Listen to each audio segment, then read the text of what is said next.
बंधुओं, जैन समाज अनेकता का मूलक समाज है। आज यहाँ जितने भी विचार आए हैं उसमें से बहुत से विचार एक दूसरे के विरोधाभासी है। उसमें से लाइट कहीं से लगी नहीं है, ये सर्वविदित है। इसके पहले भी कई मीटिंगें हुई, बहुत सी संस्थाओं के नेतृत्व में हुई, लेकिन मैं समझता हूं कि समाधान तक पहुंचने में बहुत दूर रह गए। कल एक छोटी सी घटना घटी। हम लोग बहुत ही इंतजार कर रहे थे कि 3 बार जहां से गुमान मल्लोड़ा सांसद रहे, 2 बार पुष्प जैन रहे, 3 बार मूलचंद डागा रहे, जो तमाम जैनों के एकाधिपत्य की सीट थी। निश्चित रूप से पूरे राजस्थान में जैन अच्छा खासा प्रतिनिधित्व करते हैं। कहीं न कहीं किसी न किसी तरीके से हम लोग एक सीट लेने में कामयाब होंगे, टिकट। लेकिन दुर्भाग्य हाथ आया, कुछ भी नहीं किया जा सका क्योंकि शक्ति कमजोर। ठीक इसी तरीके से चाहे 2000 वर्ष पुरानी नेमनाथ जी की मूर्ति खंडित करके पूरी रात उस पर दारू पिया गया, दारू उड़ेला गया, कुछ नहीं कर पाए। गिरनार जी के मैटर में कुछ नहीं कर पाए। बंधुओं, निश्चित रूप से जैनों की एकता, जितना कि कई बंधु कहते हैं कि ठीक है किसके घर में झगड़े नहीं हैं, लेकिन मैं ये ठीक कहता हूं झगड़े नहीं हैं। लेकिन एक किस्सा हमारे महाराष्ट्र में मेरी आंखों के सामने घटा। मुख्यमंत्री पृथ्वीराज चौहान को कुछ जैनों की संस्थाएं मिलकर के गई कि इस तारीख को कत्लखाने बंद होना चाहिए, लेकिन एक दिन का पर्यूषण का फर्क। कुछ संस्थाएं ठीक उसके 4 घंटे बाद पहुंचती है और कहती है कि इन तारीखों को कत्लखाने बंद होना चाहिए। अब वो व्यक्ति मानस बना के बैठा, लेकिन मानस बना के बैठने के बाद उस असमंजस का शिकार हो गया। जहां इसके पहले की परंपराओं में 8 दिन बंद मिलते थे, उसने 4 दिन ही बंद देकर के मामले से अतिश्री कर दी कि कुछ तो किया है मैंने। कहने का मतलब यह है कि ये बहुत उलझे हुए विषय हैं। और पर्टिकुलर महावीर जयंती भी सेंट्रल गवर्नमेंट की अलग मनाई गई, स्टेट गवर्नमेंट की अलग मनाई गई। अब बंधुओं, में एक बहुत प्रैक्टिकल, मेरे ख्याल से जो जैन एकता से जुड़े हुए काफी अच्छे चिंतक हैं, रतन जैन, उनके कुछ जो भी सुझाव आए थे, मैं उस संबंध में आपको 2 मिनट में मेरी बात कंप्लीट करना चाहूंगा। पहला सुझाव था कि संतों की कमेटी बननी चाहिए।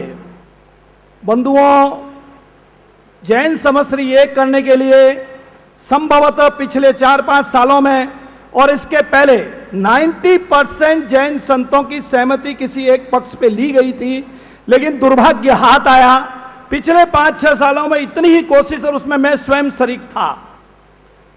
30% हमारे गच्छाधिपतियों और बड़े साधुओं का कहना होता है कि इस विषय को रहने दीजिए, जैन एकता की बात छोड़ दीजिए।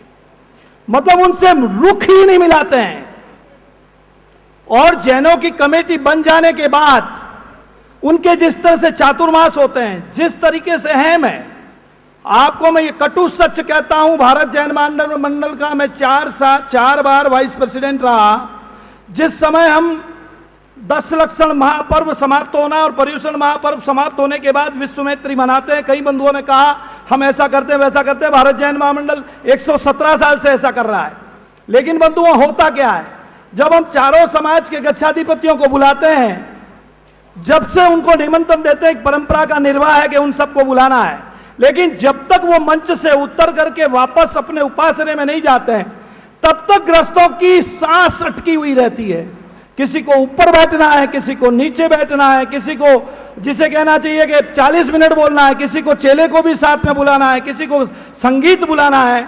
बंधुओं, साधु समाज की एकता का जो प्रयास है वो इतना सरल हो नहीं सकता। इसका मैं 5 साल से बहुत संवेदनशील तरीके से इस विषय में, पिछली बार हम गए थे पालीतना, 3-4 गच्छाधिपतियों से, 7-8 आचार्यों से मिले। सबके व्यूज अगर मैं यहां रख दूं तो आप स्वयं मायूस हो जाएंगे। लेकिन मायूसी से काम नहीं। अगर कोई महाक्रांति के रूप में जीतों ने एक दिवा स्वप्न पूरे देश में जगाया है, पूरा देश इस नई क्रांति की करवट और आहट को महसूस कर रहा है, और कुछ होने जा रहा है, निश्चित होगा। ये तय हो गया है कि जैन समाज आने वाले समय में एक रेस्पेक्टेबल और ऑर्नामेंटल कम्युनिटी बनेंगे। तो डेफिनेट इन सब के भी दुविधाओं के बीच में और विषमताओं के बीच में कोई सक्षम रास्ते का चुनाव किया जा सकता है। तो देखिए नंबर 2, विरोधाभास कैसे आता है। रतन जैन जी का एक और सजेशन बहुत पावरफुल है कि फेडरेशन बनाया जाना चाहिए। बंधुओं, क्या मैं ये कहना चाहता हूं, किसी भी गच्छाधिपति नाम नहीं लेता, लेकिन उनकी सहमति के बिना क्या उनका श्रावक जो उनके इर्द गिर्द घूमता है वो किसी भी फेडरेशन के अंदर मेंबर बन सकता है? वो प्रभावी भूमिका अदा कर सकता है? वहां से ऑर्डर नहीं आएगा? नहीं हो सकता।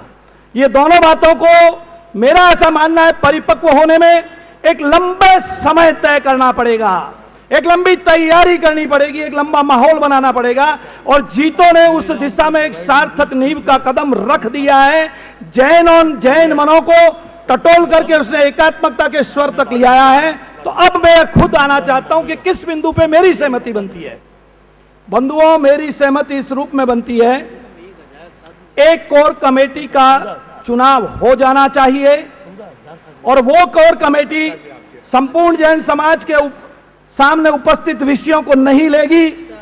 वो सबसे पहले, जैसे हमने पिछले कॉन्क्लेव का उदाहरण दिया कि हमने सहमति प्रदान की किस पे, माइनॉरिटी पे, कि पूरा समाज एक है और हम इसको लेके रहेंगे।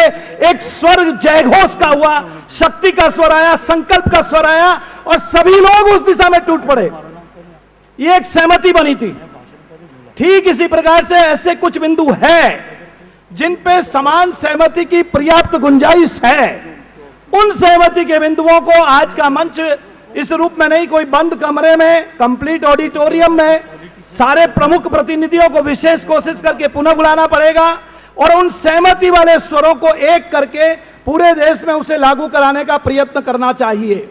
उसके बाद जब ये गाड़ी आगे बढ़ती है, सरपट दौड़ती है, माहौल आगे बढ़ता है, इसी बीच जीतो के जो बहुत ही महत्वाकांक्षी वैभवशाली कार्यक्रम पूरे देश में जिस ढंग से फैल रहा है, जिस ढंग से पूरे देश में एक अलग प्रकार का माहौल और लहर आ रही है, ऐसी लहरें अचानक नहीं उड़ती और अचानक समाप्त नहीं होती, क्योंकि इनकी नींव में गहरी सूझबूझ है, बहुत ही सुलझापन है, सुलझी हुई रणनीति के माध्यम से तैयार हुई है। तो ठीक इसी प्रकार से इन बंधुओं में जागृति लाकर के जो कॉमन पॉइंट पे सहमति है, आदरणीय राकेश जी ने जितने बिंदु बताए उसमें से मेरा आज भी कहना है, चूंकि आज ये डिस्कशन निर्णायकता पे नहीं पहुंचेगा, लेकिन उसमें से 5 बिंदु ऐसे हैं जिन पे सहमति की 99% गुंजाइश है। उन बिंदुओं को पहले लागू करने के लिए समाज के संघों से आवेदन, समाज की उस कॉन्क्लेव के प्रस्ताव पास करके देना पड़ेगा, तब कहीं जाकर के हम आगे जाएंगे। रियली इस विषय पे बहुत कुछ बोला जा सकता है, बहुत कुछ। आदरणीय मोतीलाल जी मेरे पास में बैठे, मैंने कहा मोतीलाल जी मुझे मत बुलाइए, आज माइक तक नहीं जाऊं, अच्छा है, क्योंकि ये विषय को इतना मथा हुआ है मेरे खुद के मानस में, मेरी सांस में, मेरी आवाज में, मेरे स्वर में, ये इतनी गहराई तक गया हुआ है कि इस पे जितना बोलूंगा उतना कम है कि मुद्दे उलझते जाएंगे, सुलझते जाएंगे, अल्टीमेट इसमें से रास्ता निकलता नहीं है। लेकिन फाइनली मैंने जो बिंदु बताया है कि जो सहमति के मुद्दे, उन बिंदु पे एक वापस बुलाया जाए, बुला करके, लेकिन ये बुलाने के लिए भी कि समाज के सक्षम लोग इन विषयों पे आए, उसके लिए एक कोर कमेटी का गठन जो पिछली मीटिंग के निर्णय के मुताबिक अधूरा रहा।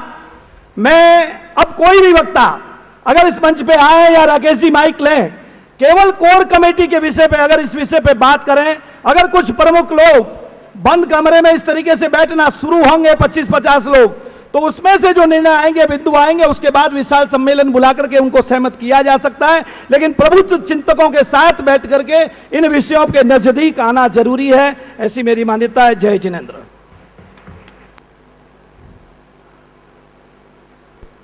सम्मानित पंच, सर्वप्रथम तो मैं आभार व्यक्त करूंगा कि आपने मुझे यहाँ आमंत्रित किया।